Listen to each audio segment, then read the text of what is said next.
Halloween is the most Christian holiday that we celebrate.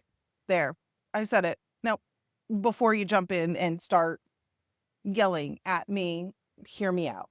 If you're new here, hi, my name is Sarah Scott. This is the Unforeseen Journey podcast. And in this podcast, I take elements and thoughts that I have around my faith and I share them with you. And hopefully we can kind of work through some of this stuff together. I heard this phrase a long time ago that Halloween is the most Christian of holidays that we celebrate.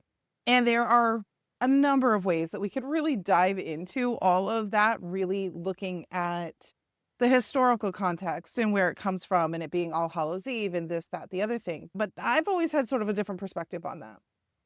So if I think about like some of the messages I give my kids every day, I tell them, don't talk to strangers, don't open the door to people that you don't know, don't, accept unknown gifts from people you don't know. Like there's a million things, right, that I tell my kids don't do because I think I'm keeping them safe.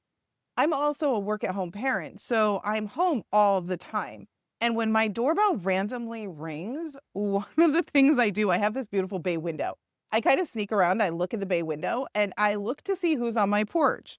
I look to see who's there. I try to see where their car is. I'm trying to figure out, why is this person there? Are they a salesman? Are they a politician?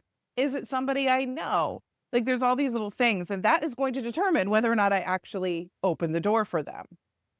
But on Halloween, we kind of flip all of that on its head, don't we? Like we turn around and we turn on our porch lights. We open our door freely to whomever happens to be there, regardless of how they look. Maybe they're an enemy. Maybe they're our best friend. We may not even know who they are if they're in costume. Right? We greet these little kids who show up in all of these weird costumes. We don't even know who they really are because of the costumes. And maybe we get some older kids that show up who maybe not so much in costume. But once they're on our doorstep, we welcome them heartily. We give them compliments. We praise them. Oh, you look wonderful. Oh, that's the best costume. Ooh, I'm so scared. And we give them treats. And not only do we give them treats, but we have prepared in advance to give them those treats. We've gone out, we've intentionally purchased items. And for some of us, like I know for us, we go through and we do candy. We'll do chocolate elements that maybe have peanuts, maybe don't have peanuts. We'll do the non-chocolate elements for folks.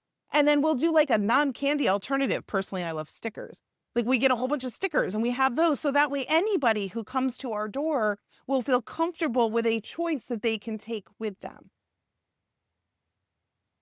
And then off they go to the next house and they move on from there. Now, if you can't argue, like, I don't think you could argue that that is the most Christian version of hospitality that we see in our world today, right? Like that is the epitome of the hospitality that we are expected to give as Christians every single day. One of my very favorite scriptures comes from Hebrews, and I've always loved this. It's Hebrews 13. And let me see here. It's Hebrews 13, 2. Well, I guess we could start right at the beginning of 13. It says, keep on loving one another as brothers and sisters. Do not forget to show hospitality to strangers, for by doing so, some people have shown hospitality to angels without even knowing it. And if you look at that and then look back kind of at the scripture for where that thought can come from, it actually comes from an Old Testament story with Abraham and Sarah, where strangers showed up and Abraham showers them with hospitality.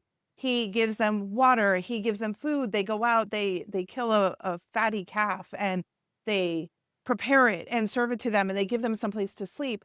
And at the end, these strangers go to leave and they tell Abraham, while Sarah is eavesdropping behind them, that they will return in a year and Sarah will have a son.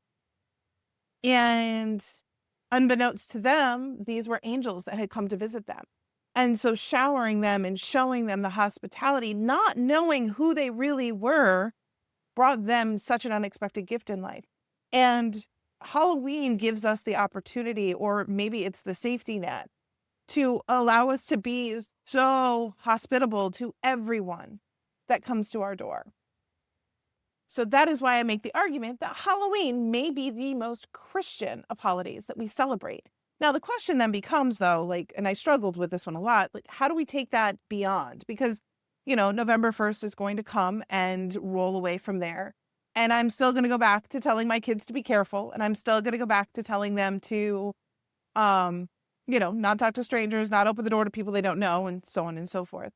But is there a little piece of this level of hospitality that we can take with us?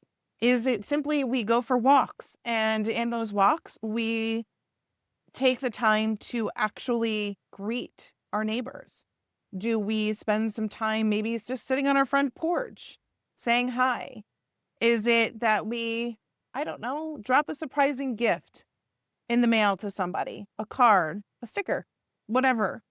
But we need to find ways of practicing this sort of radical hospitality with the people in our lives. And I think that Halloween is a phenomenal demonstration to just how hospitable we can be to our neighbors and to the world if we just allow ourselves to be. So happy Halloween, everyone. And I will see you next week. Bye.